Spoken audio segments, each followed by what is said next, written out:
এই লো পিস্তল, 3 সেকেন্ডের মধ্যে আমার গুলি চালা। ধর, চালা গুলি। টিপ দিয়ে দিলি, কিন্তু আমার তো মারা পারলি না। গুলি তো আমার হাতে। আরে তুই তো বেঈমান।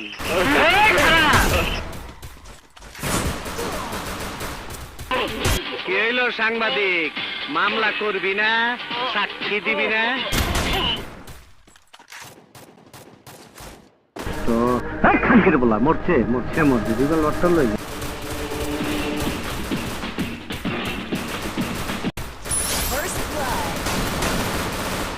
তুমি দীর্ঘদিন ধরে আইনকে ফাঁকি দিয়ে অনেক অপরাধ করে চলেছ।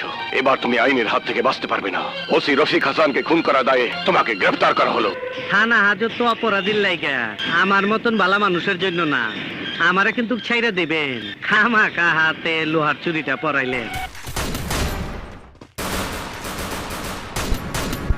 তুমি এত ভালো মানুষ হয়ে গেলা কেমনে?